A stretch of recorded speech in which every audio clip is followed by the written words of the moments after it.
Greetings. I'm Dr. Rahman, and welcome to Black Women's Health Podcast. Today I speak with Miss Cyndia A. Payne. And I've learned to be outspoken about it, and I've learned to be I've learned to be outspoken. Like I tell them, the only time you'll hear from me, really hear from me, are two things. One, when it comes onto my illness, and one when a student is very disrespectful. But you will hear when it comes onto my illness because I'm the only one, because I say it this way, I'm the only one who's suffering. Yeah, So yeah. these are my list of accommodations. Because the truth of the matter is that one attack, all it takes is one attack. One. And I can be in a wheelchair for the rest of my life. Just one. And so I have to make sure that I am doing my part. So the difference is this: hemiplegic migraine, there are two types, right? There's a familial, which means that somebody in the family has to have it, right? And then there's a sporadic, where nobody in the family has it. Now, hemiplegic migraine, it usually comes to the migraine, whether the migraine is before or after, and then the weakness is temporary. It's more temporary. It's not lingering. The difference with moms is Mm-hmm. that it lingers. Mm-hmm. It's still there. That's why it's called the avalanche of migraines. It lingers. So even though you might not be having the migraines, like I said, sometimes I don't have the migraines, but it lingers. The weakness lingers. And that is why Dr. Young's study, when he did that study with those persons, that's why it's a form of hemiplegic migraine. Because the sad thing is that it has not been medically recognized yet, right? But Right. it's a form of is that they're saying it's a sub form. And then the other thing they said is that this is mostly for adults. The moms, Mm-hmm. right? Mm-hmm. Especially, yes, mostly for adults, right? So that's basically different. The lingering, it doesn't go away. I am a educator by profession. It means that I have experience teaching from middle school right up to college. Right now, I am an adjunct at the two major universities in Delaware, Delaware State University and Wilmington University. I teach with the Colonial School District in Delaware as well. I have been teaching, I'm 19 touching 20. So I just finished 25 years of teaching. Just finished my 25 years of teaching. And during that time, um, I have I have published quite a number of books, from poetry to prose. Um, I think this is my ninth publication, of which this is the most important one. I was a journalist for 6 or so years in Jamaica, Reggae Sun Television. That experience was beautiful because it gave me the opportunity to be both a journalist and an educator. So I have that experience as well. But I'm also an advocate um, for those who have this disease. And especially when it comes on to workplace and workplace, because I had to fight for my accommodations. And so, that part of this is having people understand that, you have your rights right there. So that's a new title I'll add to myself, being an advocate. But that's basically who I am. Tell us about the advocacy that you do. When I came to the United States first, and the first time I had a migraine attack, I thought I was having a stroke because it resembles a stroke. I'm like, why? I'm so young. Why am I having a stroke? And then I was diagnosed, thanks to Dr. Kreuger, who took care of me the first 17 years, with hemiplegic migraine. And that's when I started to write about it a lot. So I did a lot of writing on Facebook. I've been to, when I lived in DC. And the good thing about DC, when I worked in DC, is that DC is where you can advocate. And so every year when we have the rare disease day, I'd make sure that I turn up to these events and I talk. Now that I have been diagnosed with MOMS, um, and I know many people don't know about it, um, that is where my writing comes out. Where, I'm very glad that I was able to complete this memoir, which is in the form of poetry, which is what I do best. And I have been talking in interviews, but I use my LinkedIn. I use every social media I possibly have just to let people know about it. I joined these migraine groups, which is a subtle form of advocacy, but also in those groups, you learn, but you also get the opportunity to let others know what you have learned, Sure, right? sure. And, because that's the place where you're safe and you can let people know, right, about, what I do. And I said to, like I said, workplace Mhm. because there are many teachers in those groups. I've had teachers who said they had to just stop teaching because it wasn't working out for them. They can't deal with a bright light. They can't deal with, which is one of the major triggers. So using my knowledge and expertise and experience, I've been able to let others know, hey, you do have a second choice. These are the steps that I have taken that have been successful, and therefore you should also try those steps.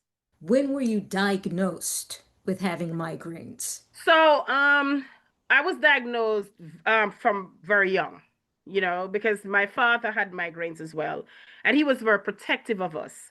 And I learned from my mom that my father's migraines were so bad when he was growing up that he would just sometimes he just stopped talking, and at one point they were afraid that it was going to take his life.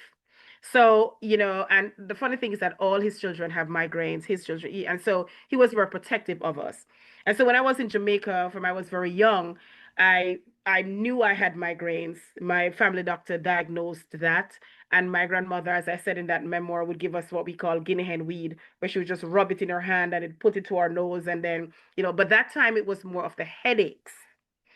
What became strange was in 2004 when I lost my memory. I lost my memory for 6 months. And that was when we realized that there was another complication to the migraines. And I was still in Jamaica at that time.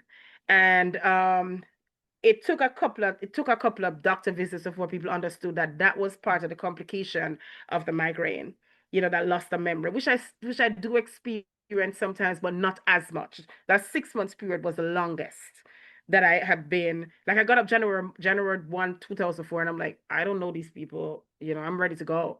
I really don't know who these people are. Um, and it was frightening. I've never seen my grandmother and my father so frightening. As I said in the memoir, it's one thing to lose your child to death, but to lose your child to life is a different thing. And so that and I remember the head pains were so bad sometimes when I was in Jamaica that I just laid my grandmother's lap and I just cry.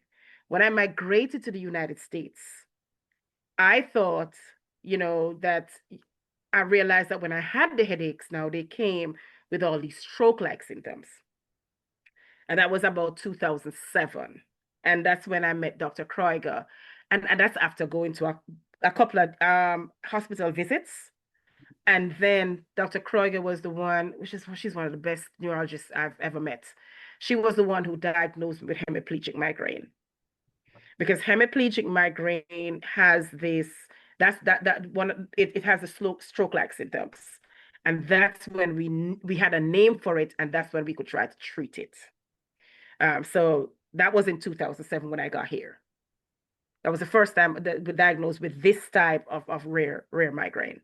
As a young child, what did you experience when you had a migraine? What type of symptoms would you have? Oh, the headache. The headache. It was terrible. Like I describe it as those of us, who have a Caribbean English background, we talk about a cricket bat hitting you in the head over and over. It was horrible. You just feel boom, boom, boom in your head. But it was always one-sided, but the pain was horrible. And I had to lock up in these dark places. But like I said, that treatment from grandma, she just had me in her lap and rub the guinea hen to my and then she just sometimes she put in the alcohol, which works well too, and I just go sleep. But when I was younger, it was the pain. And so daddy made sure that so there are a couple of things, a long list of things that I cannot eat, you Mm. know. And one of them, of course, is I don't eat red meat. I've not been the only thing I can really eat is like chicken. I don't drink alcohol. And the funny thing is, those sizzling juice, the ones that Yeah. used to drink. I can't. One day, funny, we were having something here while I was in Delaware, and I drank it, and they thought I was joking. I was out of it. Something in it affects the migraines as well. I don't know what. So I Oh. had to stop eating that as well. But when I was younger, those head pains, ooh, they were terrible. That was the main symptom I had. You mentioned your siblings also had migraines. Did they Yes. have the same type of symptoms as you? So my brother and my sister by my father's side, they suffer with the headaches. They have the headaches. But of the three of us, I now have the worst type of migraine. You mentioned a memory loss for six Yes. months. Yes. Were you in Jamaica at that Yes. time, or Yes. how did they make the connection between memory loss for 6 months and this is due to your migraine? So when it happened first, we weren't sure what it was, right? Because I really honestly just got up on that. I got up and I didn't know anybody around me. Like I knew my grandmother and I knew my father, but everybody else was a stranger. Now I grew up in the church. I grew up in the church when I was a baby, right? And so I've been going to that church for as long as I could remember. And when I went to that church, and I still have that memory of me, going to church and just holding on to grandma because I'm like, I don't know who these people are. I don't know who they are. I worked at Reggaeton, and when I say work at Reggaeton, I was there from morning after school, and I went there, and I'm like, I just sat there. I don't know who these people are, but I must say they called me every single day. That's small staff. It was about six of us at Reggaeton. Reminded me who they were every time they called. Told me everything that was going on there. Showed me the videos I did. Um, and so when I had to, a psychiatrist, when I went to a psychiatrist now, Mhm. um, so I remember, I always say that lady was about 100 years old. I might have, I'm exaggerating, that's hyperbole right there. But she would put me down and she would say, right. She said, right. And then she consulted with a neurologist. And that's when they realized that whatever was happening was because of the migraines and it was because of unresolved trauma. Because my first, and that is out of that, it's funny, but out of that period, that's when I wrote the first CD of A Sexually Abused Woman Speaks Out, right? So that was the unresolved trauma. But then they were able now to say that this was all because of the migraines. And over the years, I've had it, but I've had it where I just get up one morning, I'm like, I don't know what I'm supposed to do. I don't know where I'm supposed to go. Oh. And but like I said in the memoir, I usually have a yearbook. I have my students. I always write my students' name down. And so I know them, and that's how every time I call names every single day. The kids thinks I'm just taking attendance, right? But for me, it's more than that. It's for it to be engraved in my memory that if one morning I walk in here and I don't know anybody, at least when I call the names, I know the voices, and it will bring things back. That must have been a frightening experience for you. Oh, yes. My grandmother and my father were frightened because one day, and I had a dog at that time by the name of Peril, and one day I took up my bank book and I took up my bank book and my passport and my we grew up in Jamaica. We have a lot of land, and I had a hiding spot, and nobody could find me. And so what they did, they had to take away my back book and they took away everything. And I remember my grandmother would give me that soursop leaf every night and she didn't sleep. It's like she was up. Between she and daddy, they were up keeping vigil. It was frightening for everyone because nobody knew what was going on. And I've never seen in all my life, I never saw my grandmother and my father so frightened. You came to the United States to go to school? But naturally, I came here. I got a professional opportunity because I was already a teacher. So Okay. when I came here first, I was at a teacher exchange program, and from then, the whole immigration process. Now, and now I'm a citizen. But when I came here first, when it happened, I thought maybe it was a change in weather. I don't know what's going on here. Mm. Maybe it was. I'm not used to winter. I'm not used to Right, snow. I'm not right, used to all of that. And right. but then when I went to the hospital, they're like, by the way, when you go to the hospital, like 10 doctors, I'm like, what's going on here? Because everything looks like a stroke. And they didn't know, no, these are not stroke-like symptoms, and they did test after test after test. I went to neurologist after neurologist, and then I went to Dr. Kreuger. And she said, and she's one of those neurologists who's always studying, always, because this was brand new. And that is when she said, no, this is hemiplegic migraine. Describe your experience. You had the headache, and then you had weakness on one side of your body. So, so, so, the headache would come sometimes after. the first thing I would feel is the pain, is the face. Like my face starts to droop. Like I feel it. And then my hands are crooked. My fingers are crooked. And then my entire right side is just weak. Everything, but the face drooping is what usually starts first. And sometimes the headache comes sometimes before, the headache comes sometimes after. Now it comes without a headache. And that's why we know it's no longer hemiplegic migraine, because it is no mumps, because it's lingering. Like I said in that memo, my right side doesn't belong to me. It doesn't belong to me, Eddie, at all. Always the right side, except for that one time. It happened in DC, and they had to call the ambulance. I usually have a set around of people around me, because at that this time I can't talk, I do anything, right? Always having a medical bracelet, but I always have persons around me to say, go to the hospital. So when I went to the hospital, they gave me a cocktail. They have cocktails for migraines. That Oh, cocktail, if I could stop you yeah, just for a second, when you had the diagnosis in Jamaica and then later here. when you came here, you mentioned your grandma treating you. Did you ever start taking pills and medications in Yeah. Jamaica? Well, in Jamaica, they would give us the usual medications, Tylenol. There wasn't any particular medication, just something for the headache, to stop the headache. So there was Okay. nothing that was tailored towards the migraine. Okay. When I got here now, oh, and I've Yes. been on all time. I've been through every medication. I don't know which one I've not been through. I've been through everyone. And then we realized, don't take the triptans because it's gonna make it worse. And so we went through every single medication that I can think about. So my neurologist down here in Delaware, he said, listen, I have never seen this type of migraine before. I don't know what it is. I would like for you to go to Jefferson Headache Center. And so he sent me to the Jefferson Headache Center. And when I went to the Jefferson Headache Center, that is when I remember Dr. Young came in, and he pressed down, like my right arm was like this. And by the touch it, it all the way down. And he did the same thing in my head, and he said, because he has done the studies. He did the Mm-hmm. studies. And he said, this is not hemiplegic migraine, because you're not having a headache now, but this right side is weak. Your right side is very weak. Tell us what's the difference between a hemiplegic migraine and the new diagnosis of MUMS, and I've heard it referred to as a super migraine. Yes. But you're also saying eventually the headache goes away and you're just left with a one-sided weakness. Or sometimes the headache doesn't come. Sometimes there's no headache. And Yeah. you will just develop weakness on your right side. Yes. Something will trigger it. Something will trigger it. Yes. And So, have you been able to connect the triggers? Is yes. it what you eat? Okay. Some of the biggest trigger is bright lights. Bright I got lights. 15 minutes in those bright lights.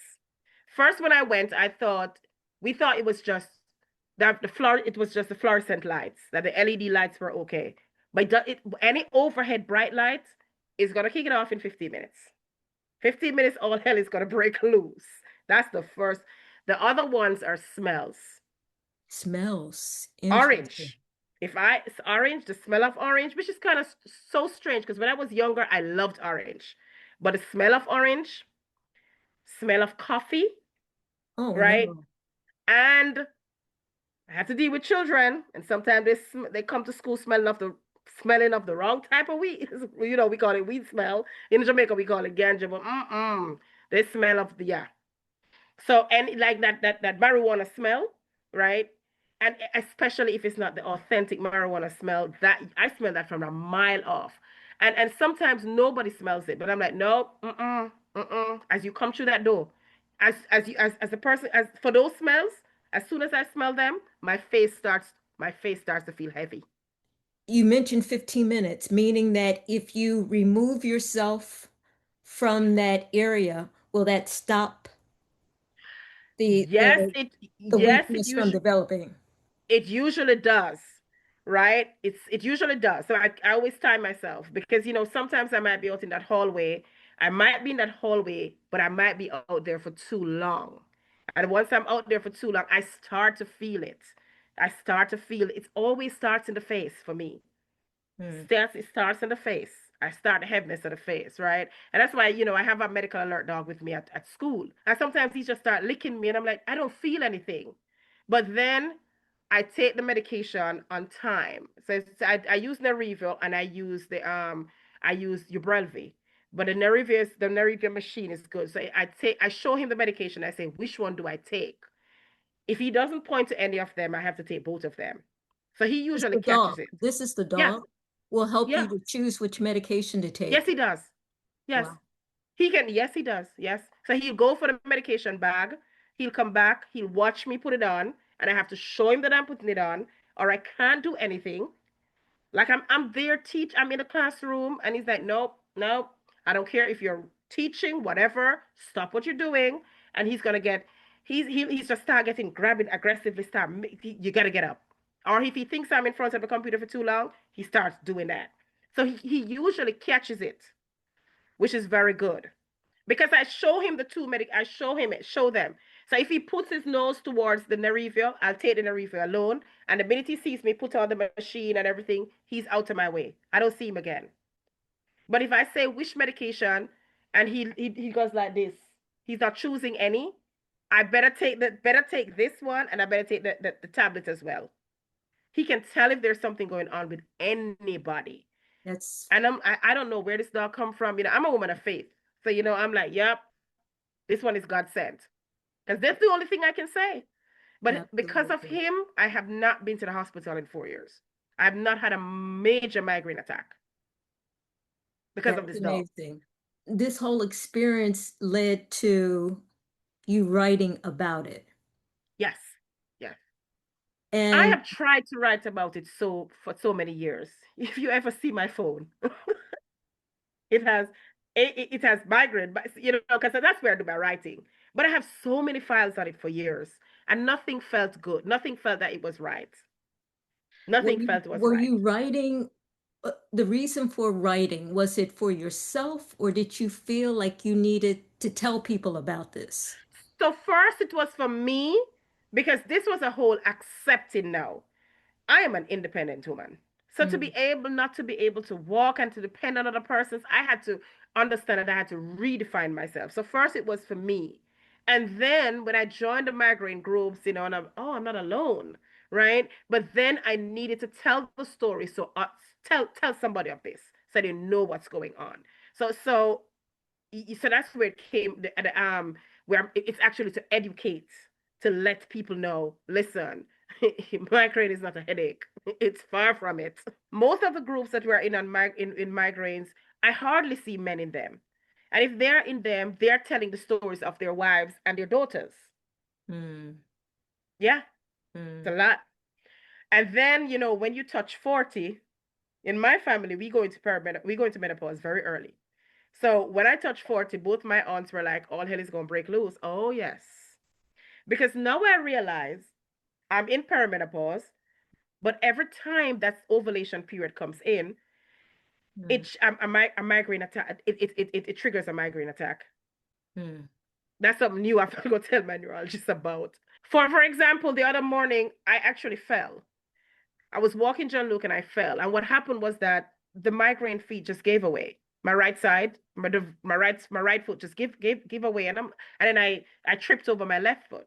So I feel that it's getting worse. So things that I would love to do. I mean, I still get up and I walk every morning, right? But if say one day I overexert, the next day I'm gonna be in bed. Fridays, come Saturday mornings, most Saturday mornings I can't move because full day of work, and I do college too, and then by Friday, I just say by Saturday, mm, I can't move. So I feel that as I go through this process of perimenopause, right? I feel that like I said, it's constant war with my body. My body and the migraines are having a constant war, right? So I feel that way. Yeah. mm. Every morning I get up, the first thing I say when I realize I can walk, I say, "Thank you, Lord, I can walk and talk this morning." And I count myself to be blessed You know, I mean, I have a good support system around me, but I'm also, we have a thing in Jamaica say, take kin teeth and keep a heart bun. You know, we learn to work through it, and I've worked through, there's a period when I worked through 7 months of migraines. And that was 7 months of headache, pains, everything, right? But I've learned to make adjustments in my life. Mm-hmm. I've learned to say no. I can't turn up today. I'm sorry. You know, I've learned to I've learned to I've learned that okay, we're gonna be picking up the grocery today because I'm not going inside that bright place, right? I've learned to do all my shopping online. Mm-hmm. And if I do go inside, I gotta Mm-hmm. go quickly and come out. Mm-hmm. I have learned to accept the fact that if it is that I want to live a life with this disease, then I'm going to have to make adjustments. And I have learned to fight and I've learned to advocate for what I want. Because Yes. to be able, mark you, let's just be real. I lose pay every year because I only get 10 days. So I Oh, have to be on FMLA. So yeah, I call it a oh, migraine extortion scheme. But I lose pay every single year because after oh, my that's 10 days are done, terrible. but here is what I say. Even though I lose pay, I can still work. Right? There are many persons who can't work. They have to be on disability, right? And it takes so long for them to get on disability. There are persons who have to work from home. These stories you hear, I am grateful. Mhm. This year, it's my 25th year of finishing school, of teaching. Yes. And I am proud of myself Yes. because one, yes, I did lose pay, and there were days I couldn't turn up, right? But my students did very well. We got the highest in the PSAT grades apart from the honors. I had 32% of PSAT students, grade 10 students passing. Apart from honors, we don't count honors, just regular English. That's an accomplishment because that's an accomplishment. I, Yes. I show up as much as I can, and I'm honest with my students. At the beginning of the year, I said, "Hey, we don't do overhead lights in this classroom. I'm gonna tell you exactly what's gonna happen.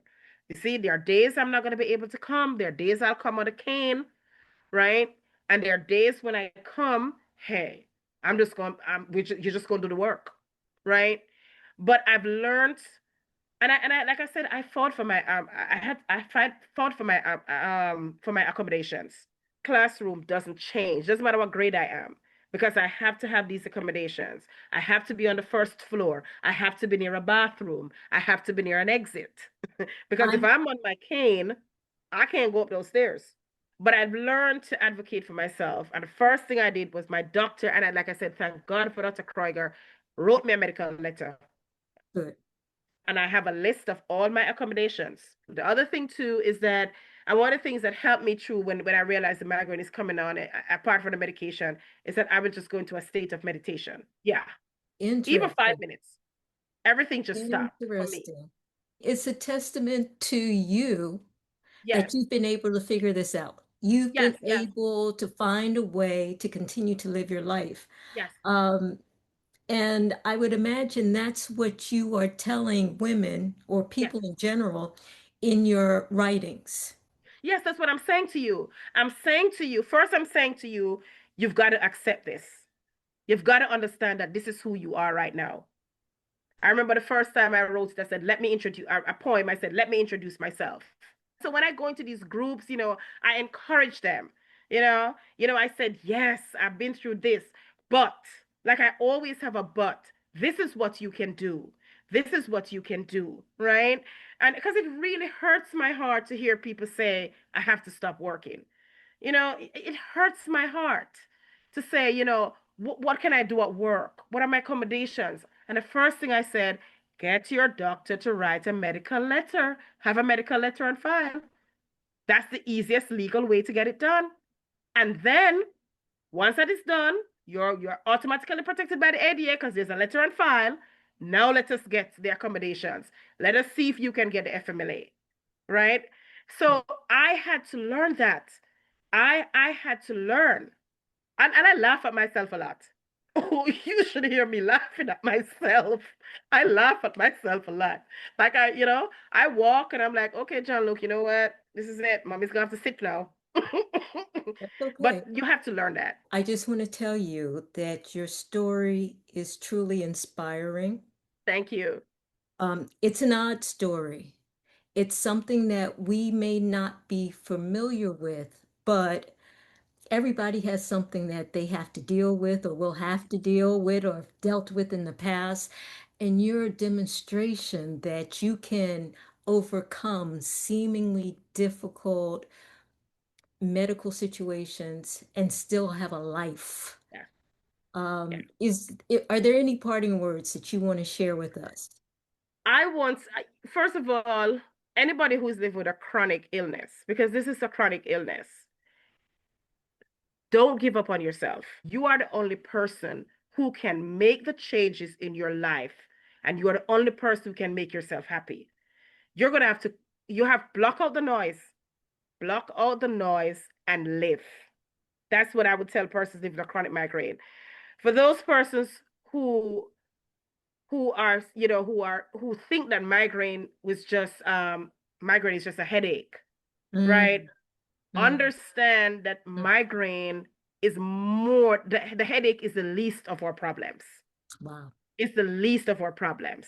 There are Interesting many that you of us say that. walking around with this very silent headache, very silent I should say illness, and we might not speak about it because we are afraid, because no one will believe, because we get a pushback. But speak. And I would imagine that it may be misdiagnosed. Someone may Yes. look at you Oh, and say, oh no, yeah. that's not a migraine. Oh yes. No, oh no, you probably had a stroke. Yeah. I've had MS, cerebral palsy. Um, I don't know what I've not had. a And that's why number I of make different sure, yes, diagnoses. man, that's why I wear a medical bracelet, especially if you can't talk, because mine comes with aphasia. Wear that medical bracelet, put on what you're allergic to, because I had to learn that the hard way. Wear your gets a medical bracelet, wear something that says what you're allergic to, what your symptoms are, okay? So that you're not given the wrong thing. Yes, yes. But most importantly, I want people to understand. I don't want people, like I said, I don't want you to understand. You don't have to understand what I'm going through. Because I don't want you to be sympathetic, but I just want you to know. Just a bit of tolerance and patience with those of us who are living with chronic illnesses, and for those persons who are living with these undiagnosed migraine diseases. That's what I want people to know. I did an interview with P Literature. That was the first interview I did. He's Nigerian English. So I guess his interviews both are both seen in England as well as in Nigeria. And excuse me, they are a small organization, but they are very legitimate, and they have been giving authors, they have been giving shiny spotlight on authors, including the other day there was a video of a New York bestseller as well. So they really have been doing that. So I am so happy that somebody recognized that. The African Laureate Award, they reached out to me and they said, "Hey, you know, we've seen your book, we've read it. Why don't you just send it to us and let's see if." And I sent it to them, and I was first nominated. I was first nominated. I was nominated. I was like, yes, I was nominated. And I woke up the morning and they're like, yeah, you just won. You actually won. You won the award. And I'm just looking here to make sure I give the correct name, because I was so when I won, first thing I did is, my aunt and I are like sisters. She's the I usually tell people I have little family left. But my aunt, when I spoke to my aunt, I said, I actually won the award. And they were like, but it's a big thing.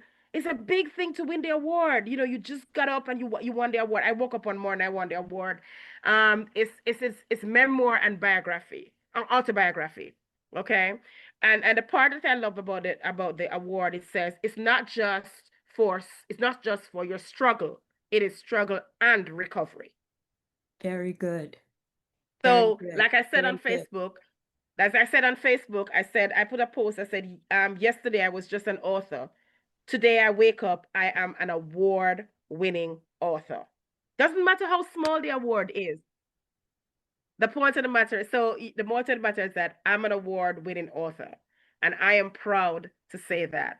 And Oh, so, what they do is that they resend you the book cover with it, right? But I it's okay. wanted people to experience it. I don't want to say I want you to be. If you have a Kindle, Yeah. it's free on Kindle, Okay. Amazon Kindle, because I Okay. don't want it to be sold on Amazon Kindle. I want Okay. people to just read it. Okay. So it's free Okay. on Amazon Kindle. It's written in broken English, and I write it in broken English because that's the aphasia. That's how I sound. Oh. Oh. It's written in the second person point of view, which means that the reader is a part of it because it said you. So the reader is a part of it. Yeah. That's Second person interesting. point of view. 44 pages. I think about 11. They're written 11 poetry style, 44 pages. The Jamaican language is still there. Very proud of myself. Thank you. Thank you. Thank you. Thank you. It's been an enlightening conversation. Whether or not you suffer from migraines or not, just how do you deal with life in general, Yes. especially when you get something you didn't ask for.